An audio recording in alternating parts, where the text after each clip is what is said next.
En la primavera de 1983,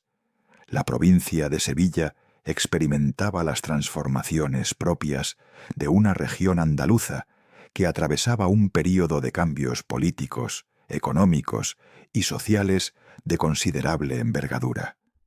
El gobierno socialista había iniciado hacía pocos meses la implementación de reformas estructurales que afectaban a múltiples ámbitos de la vida nacional, y Andalucía, con sus particularidades históricas de desigualdad en la distribución de la tierra, de altas tasas de desempleo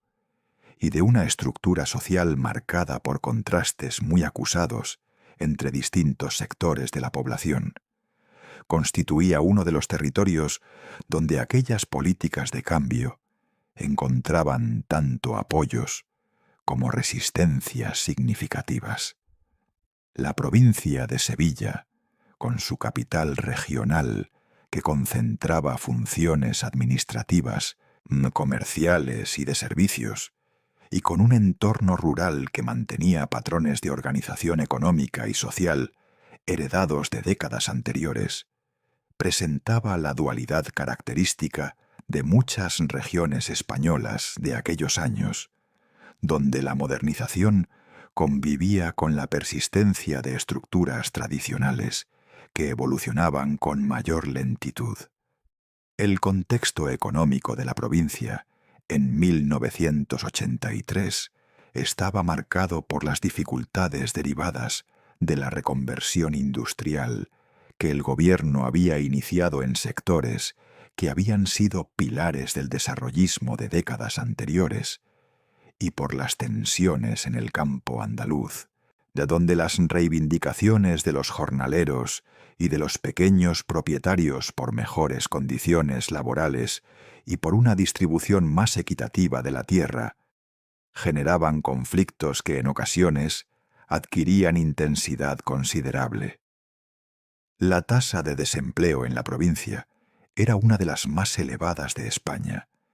y las expectativas de mejora económica que el cambio político había generado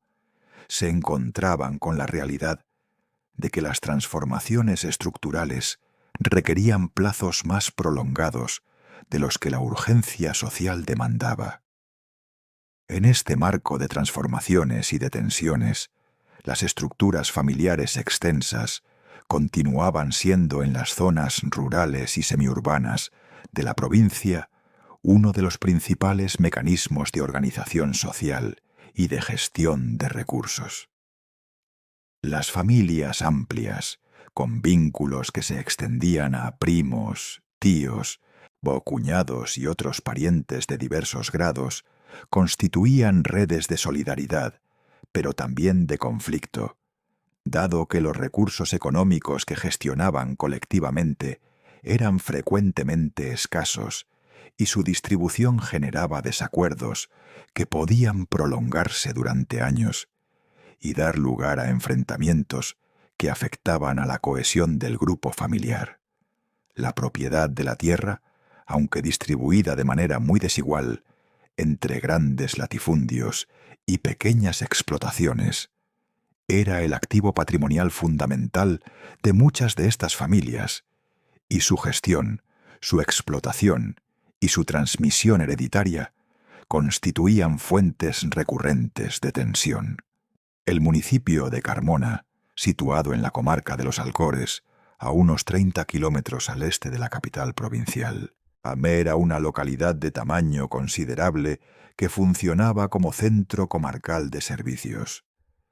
Con una población que superaba los 25.000 habitantes en 1983,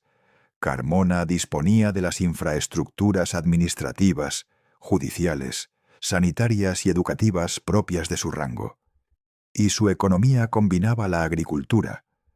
fundamentalmente centrada en el cultivo de cereal y de olivo,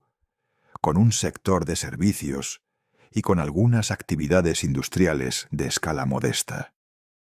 El casco urbano conservaba un patrimonio histórico considerable, con restos de fortificaciones de distintas épocas, y la vida social se articulaba alrededor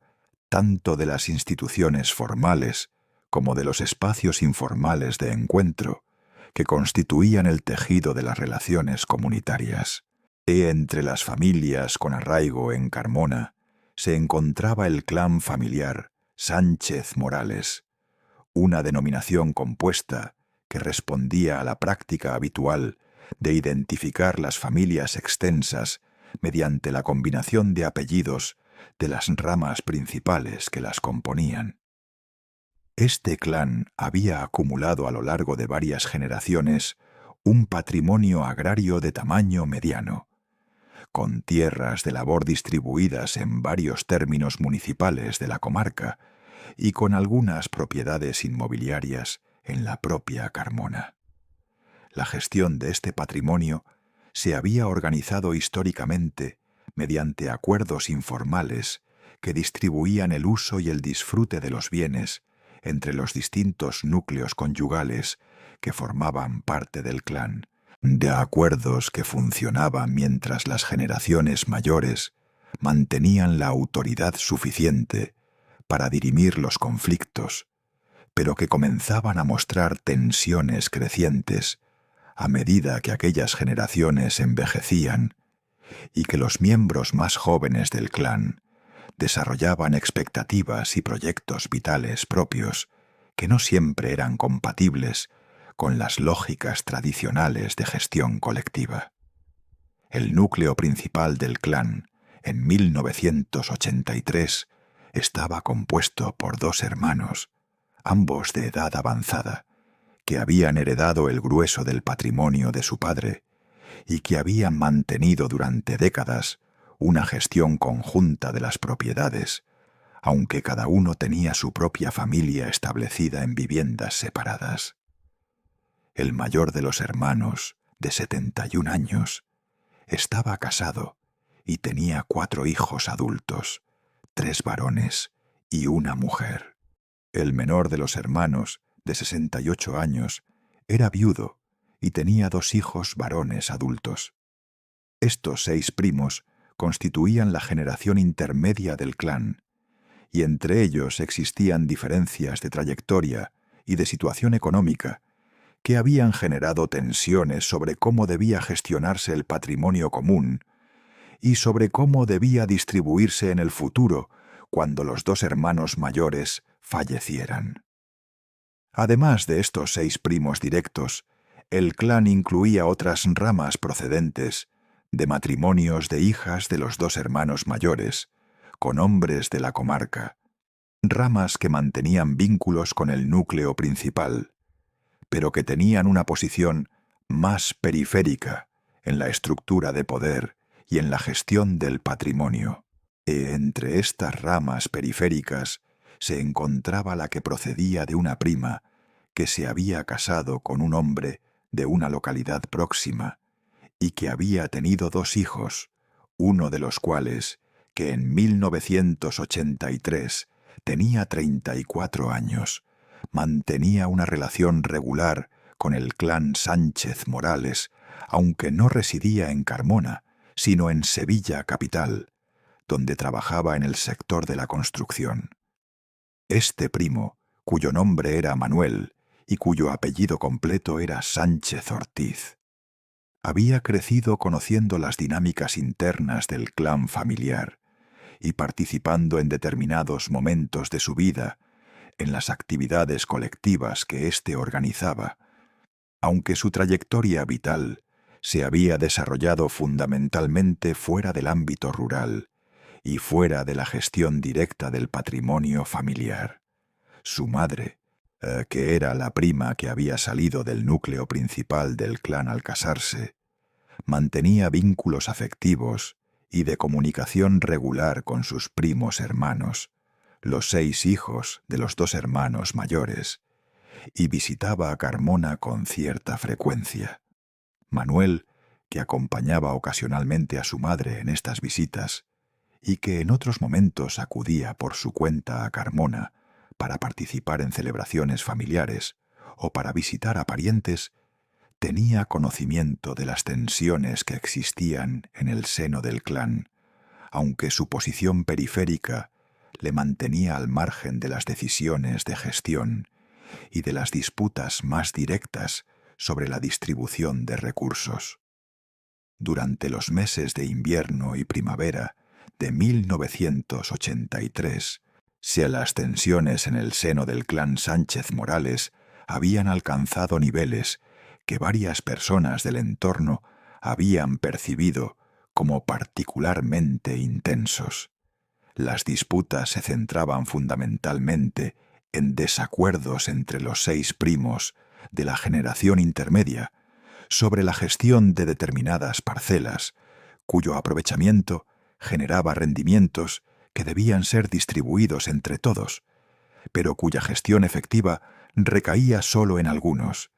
generando percepciones de inequidad que alimentaban resentimientos. Se habían producido también desacuerdos sobre decisiones de inversión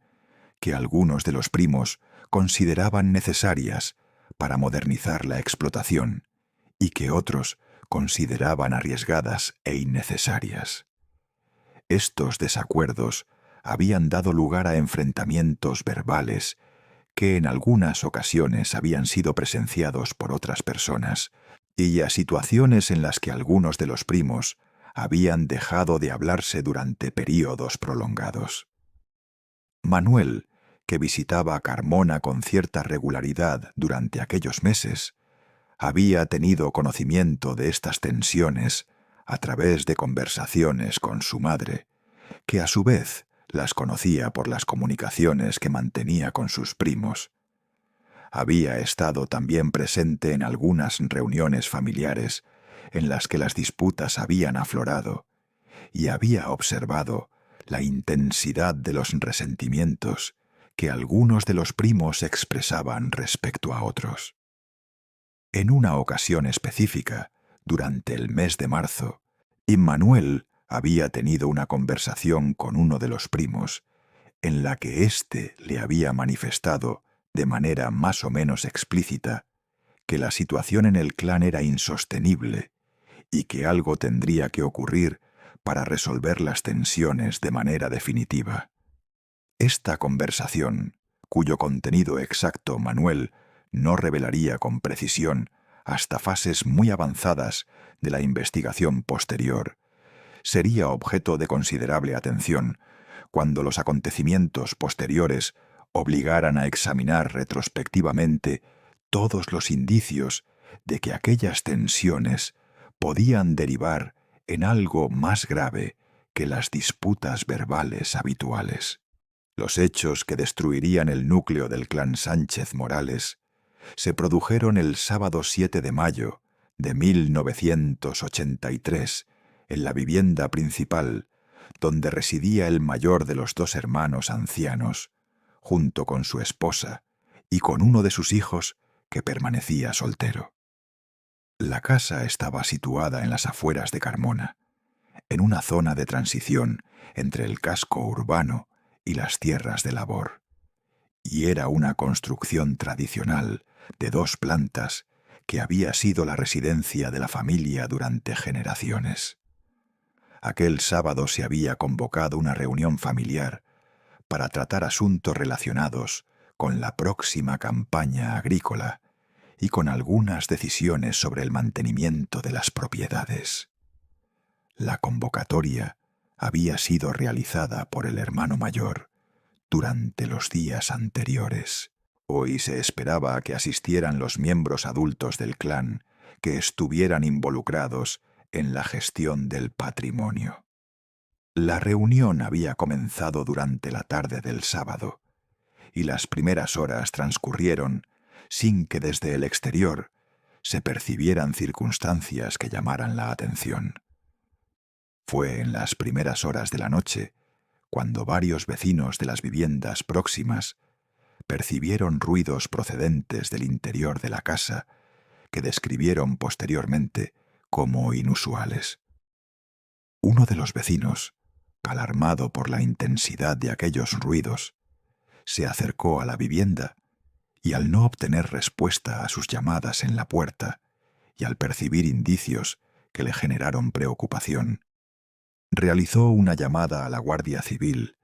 solicitando que se desplazara una patrulla a verificar la situación. Los agentes que respondieron a esta llamada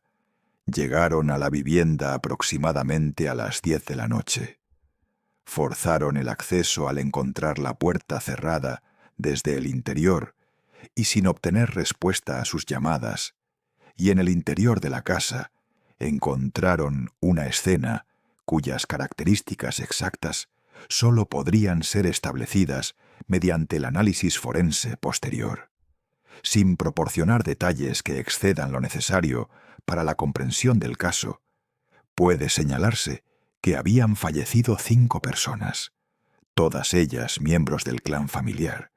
como consecuencia de agresiones físicas graves. Los fallecidos eran el hermano mayor que había convocado la reunión, su esposa, su hijo soltero que residía con ellos, y otros 2 de los primos que habían acudido a la reunión. Había también en el interior de la vivienda una persona que se encontraba con vida, aunque con lesiones que requerían atención médica urgente. Uno de los primos que había sobrevivido a lo ocurrido. La investigación, que se inició de manera inmediata, enfrentó desde sus primeras horas las dificultades habituales de los casos en que los hechos habían ocurrido en un espacio cerrado, sin testigos externos, y con un único superviviente, cuyo estado físico y psicológico limitaba su capacidad de proporcionar información coherente en aquel primer momento. Los agentes que se hicieron cargo de la investigación procedieron a acordonar la escena, a notificar al juez de guardia y al médico forense, y a iniciar las diligencias preliminares de recogida de evidencias y de toma de declaraciones a las personas que pudieran tener información relevante. Entre las personas que fueron contactadas durante aquella noche se encontraba Manuel, el primo que residía en Sevilla capital. Fue localizado en su domicilio mediante una llamada telefónica realizada por los agentes que estaban investigando el caso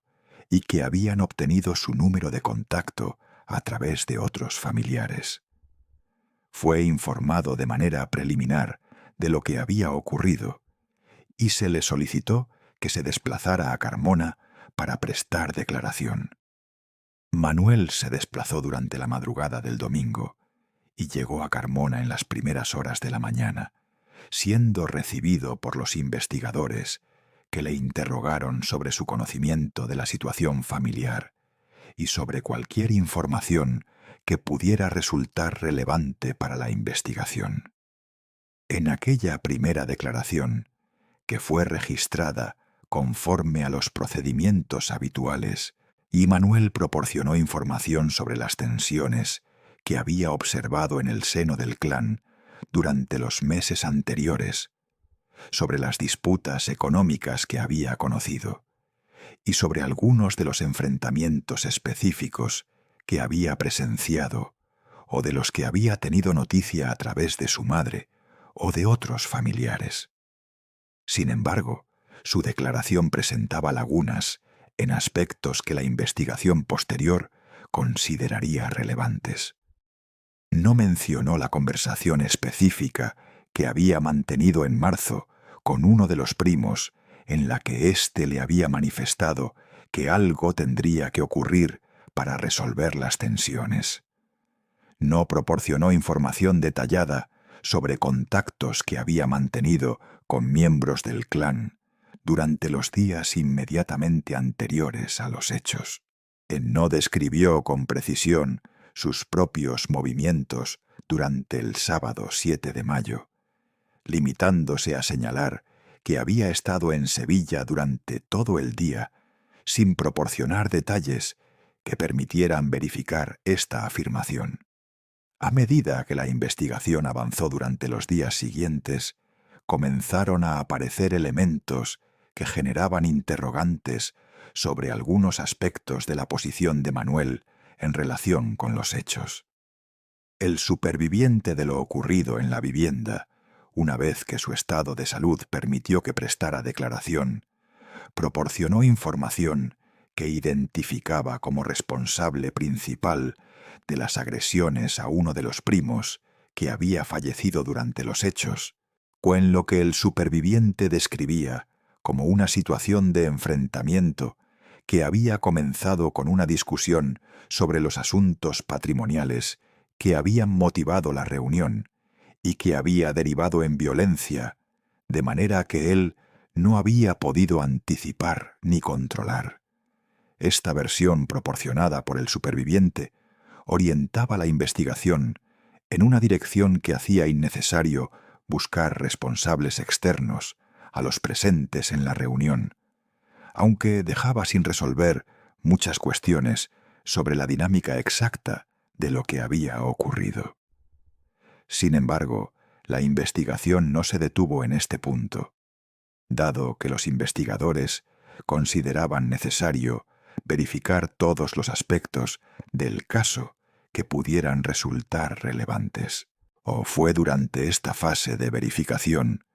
cuando comenzaron a aparecer indicios de que Manuel había tenido un conocimiento más específico sobre lo que iba a ocurrir de lo que había revelado en su declaración inicial. Un testigo manifestó haber visto a Manuel en Carmona durante la tarde del sábado, cuando, según su propia declaración, había estado en Sevilla. Otro testigo recordaba haber mantenido una conversación telefónica con Manuel durante los días previos, en la que éste había hecho referencias ambiguas a que pronto se resolverían los problemas del clan familiar de una manera definitiva. La investigación de los movimientos de Manuel durante el sábado 7 de mayo fue realizada con considerable detalle. Los investigadores reconstruyeron mediante testimonios de diversas personas que Manuel había estado efectivamente en Carmona durante la tarde de aquel sábado, que había sido visto en las proximidades de la vivienda familiar, aunque no había entrado en ella,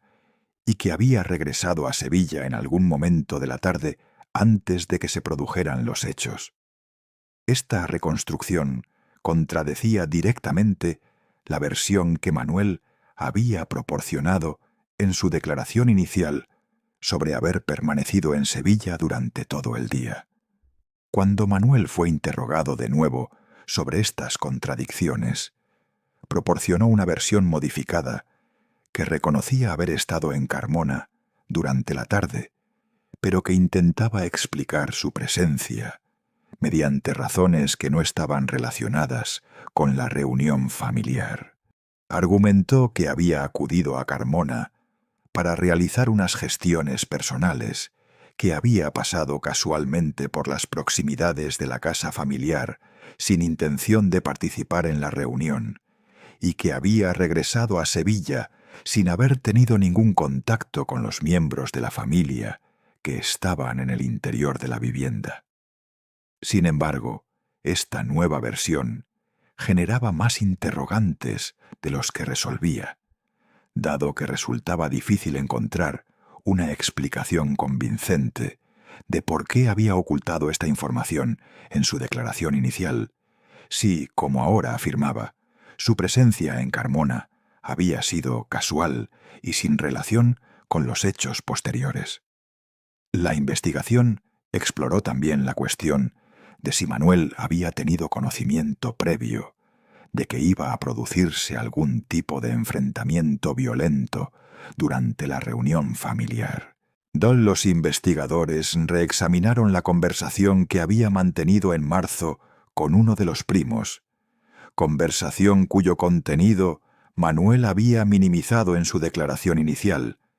pero que testimonios de otras personas sugerían había sido más específica en términos de las intenciones que aquel primo había expresado. Se investigaron también las comunicaciones telefónicas que Manuel había mantenido con miembros del clan durante los días anteriores a los hechos, aunque las limitaciones técnicas de la época para el rastreo de llamadas telefónicas locales hacían difícil reconstruir con precisión todas estas comunicaciones. El elemento central que la investigación intentaba establecer era si Manuel había sabido con antelación que durante la reunión familiar del sábado iba a producirse algún tipo de enfrentamiento violento, y si, y en caso de haber tenido ese conocimiento, había tenido alguna obligación legal de comunicarlo a las autoridades para intentar prevenir los hechos. Esta cuestión tenía implicaciones jurídicas complejas que requerían el análisis del marco legal vigente en 1983 sobre los deberes de los ciudadanos en relación con la prevención de delitos y sobre las figuras delictivas de encubrimiento y de omisión del deber de socorro. El Código Penal español de la época establecía obligaciones específicas de comunicar a las autoridades determinados tipos de delitos de los que se tuviera conocimiento, aunque estas obligaciones no se extendían a todos los tipos de delitos ni a todos los tipos de conocimiento, o en la interpretación de si Manuel había tenido un conocimiento lo suficientemente específico como para generar una obligación legal de comunicación, y de si su silencio constituía una conducta penalmente relevante, era objeto de debate entre los juristas que analizaban el caso. Algunos consideraban que el conocimiento genérico de que existían tensiones en la familia no generaba por sí solo una obligación de comunicación, dado que tensiones de ese tipo eran frecuentes en muchas familias sin que derivaran en violencia. Otros argumentaban que si Manuel había tenido conocimiento específico de que uno de los primos tenía intención de cometer actos violentos durante la reunión, su silencio podría constituir una forma de complicidad o de encubrimiento que justificaría su procesamiento. El juez de instrucción que dirigía el caso adoptó un enfoque prudente que reconocía las dificultades probatorias y las complejidades jurídicas del asunto. Continuó la instrucción recabando toda la información disponible sobre el conocimiento que Manuel había tenido o podía haber tenido sobre las intenciones de los miembros del clan, sobre sus movimientos durante los días y horas anteriores a los hechos y sobre las razones que podían haber motivado las omisiones y las inconsistencias en sus declaraciones. Se tomaron declaraciones a todas las personas que habían tenido contacto con Manuel durante aquel período. Se analizaron todos los testimonios disponibles sobre las conversaciones que había mantenido con miembros del clan y se reconstruyó con el mayor detalle posible la cronología de sus movimientos. El resultado de esta instrucción fue un sumario que documentaba un conjunto de indicios que sugerían que Manuel había tenido algún tipo de conocimiento previo sobre la posibilidad de que se produjeran hechos violentos durante la reunión familiar, aunque sin que este conocimiento alcanzara el nivel de precisión que habría permitido establecer con certeza que sabía qué iba a ocurrir exactamente. El sumario documentaba también las inconsistencias en las declaraciones de Manuel y su presencia en Carmona durante la tarde del sábado, en circunstancias que no había revelado inicialmente. Sobre la base de este conjunto de indicios, el juez adoptó la decisión de procesar a Manuel no por participación directa en los hechos violentos, de los que no existían evidencias, sino por un posible delito de encubrimiento por omisión, fundamentado en la hipótesis de que había tenido conocimiento previo suficiente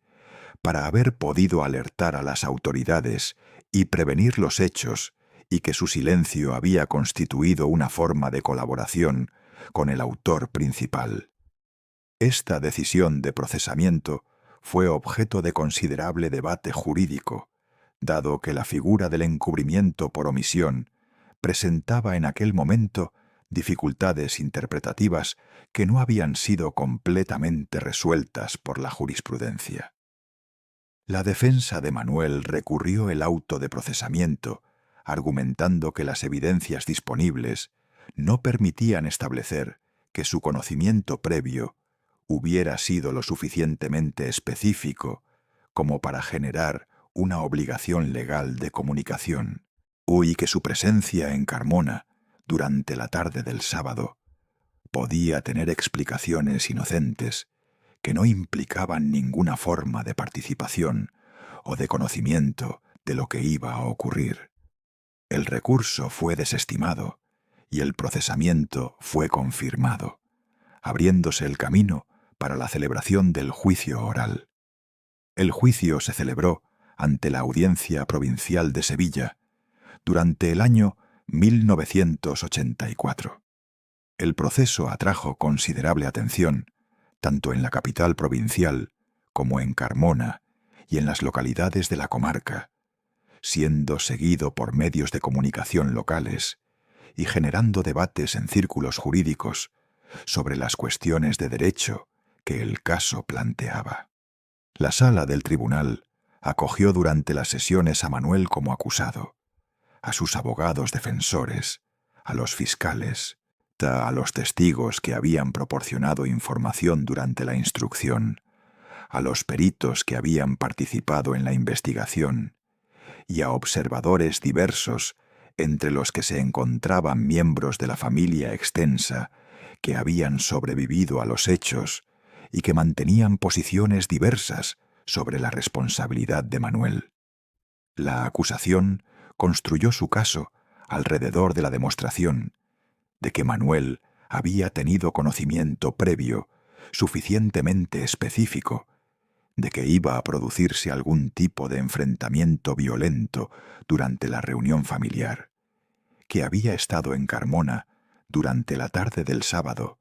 en circunstancias que sugerían que ese conocimiento era operativo en aquel momento específico, y que su omisión de comunicar esta información a las autoridades constituía una forma de colaboración que encajaba en la figura del encubrimiento. Se presentaron los testimonios sobre la conversación de marzo, sobre los contactos telefónicos previos, sobre su presencia en Carmona el día de los hechos y sobre las inconsistencias en sus declaraciones. La defensa argumentó que ninguno de estos elementos probaba por sí solo ni en conjunto que Manuel hubiera tenido un conocimiento lo suficientemente preciso como para haber podido prevenir los hechos, que su presencia en Carmona había sido casual y que las inconsistencias en sus declaraciones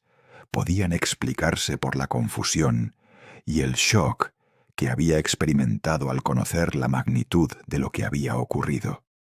El tribunal deliberó durante varios días. La sentencia que finalmente se dictó fue una resolución que reflejaba las dificultades probatorias del caso y las complejidades jurídicas de la figura del encubrimiento por omisión. El tribunal consideró que las evidencias disponibles no alcanzaban el nivel de certeza requerido para una condena por encubrimiento, dado que no se había podido establecer con la precisión necesaria que el conocimiento previo de Manuel hubiera sido lo suficientemente específico como para generar una obligación legal de comunicación a las autoridades. Sin embargo, el tribunal señaló en la fundamentación de la sentencia que el comportamiento de Manuel había sido moralmente reprobable en la medida en que había ocultado información relevante durante la investigación y que había estado en Carmona en circunstancias que sugerían algún tipo de conocimiento o de sospecha sobre lo que iba a ocurrir. Manuel fue absuelto del delito de encubrimiento, aunque la sentencia dejaba constancia de las dudas que su comportamiento había generado, pues las consecuencias de todo el proceso para Manuel fueron significativas, aunque no se tradujeran en una condena penal formal. Su absolución no eliminó las sospechas que muchos miembros de la familia extensa y de la comunidad de Carmona mantenían sobre su posible conocimiento previo de los hechos y sobre su responsabilidad moral por no haber hecho nada para prevenirlos. La familia extensa, que ya había quedado profundamente fracturada por las muertes de 5 de sus miembros, experimentó una división adicional entre quienes consideraban que Manuel había sido injustamente procesado por un conocimiento que no había tenido, y quienes consideraban que su absolución había sido un error judicial que dejaba sin castigo una forma de complicidad moral que merecía sanción. Manuel continuó residiendo en Sevilla capital después del juicio, pero sus relaciones con los miembros supervivientes del clan familiar quedaron definitivamente rotas. Su madre, que había mantenido durante el proceso una posición de apoyo a su hijo, encontró cada vez más difícil mantener vínculos con sus primos y con otros familiares que consideraban que Manuel había traicionado a la familia mediante su silencio. El peso de la sospecha que la absolución judicial no había conseguido disipar completamente acompañó a Manuel durante los años siguientes, afectando a sus relaciones personales y laborales de maneras que resultaban difíciles de cuantificar, pero que eran perceptibles para quienes le conocían. El análisis del caso en los círculos jurídicos se centró fundamentalmente en las cuestiones de derecho que había planteado sobre los límites de la responsabilidad penal por omisión y sobre las dificultades de probar el conocimiento previo de hechos futuros, cuando ese conocimiento se basa en indicios fragmentarios antes que en comunicaciones explícitas. El debate sobre si la legislación penal debería establecer obligaciones más amplias de comunicación de sospechas sobre posibles delitos futuros, o si por el contrario, tales obligaciones serían incompatibles con principios de libertad individual y de proporcionalidad de las respuestas penales, fue objeto de atención en publicaciones especializadas que utilizaron el caso como ejemplo de las dificultades que estos temas planteaban. Los archivos del proceso contenían la documentación completa de una investigación y de un juicio que habían intentado establecer no sólo lo que había ocurrido durante aquella tarde de mayo en la casa familiar de Carmona, sino también lo que había sido conocido o sospechado por personas que no habían estado presentes, pero que habían tenido vínculos con los protagonistas. Los testimonios sobre conversaciones ambiguas, las reconstrucciones de movimientos durante días anteriores, los análisis de las inconsistencias en las declaraciones, las deliberaciones sobre los límites de la responsabilidad legal por conocimiento y silencio, todo ello constituía un registro de un caso que había puesto de manifiesto tanto las posibilidades como las limitaciones del sistema judicial para responder a situaciones en las que la responsabilidad moral parecía evidente, pero la responsabilidad legal resultaba extraordinariamente difícil de establecer con el nivel de certeza que el derecho penal requiere. Para quienes examinaran aquellos documentos años después, el caso de Manuel Sánchez permanecía como testimonio de cómo el conocimiento puede convertirse en una forma de responsabilidad cuando ese conocimiento se refiere a daños futuros que podrían ser prevenidos, y de cómo el silencio puede ser interpretado como una forma de complicidad moral, incluso cuando resulta imposible establecer que constituye una complicidad legal. La absolución judicial de Manuel no había resuelto la cuestión de qué sabía realmente y de cuándo lo sabía. y la incertidumbre sobre estos aspectos fundamentales continuaba siendo el elemento que definía su posición en la memoria de quienes habían conocido el caso. Una posición marcada por la sospecha permanente que ninguna resolución judicial había conseguido disipar completamente.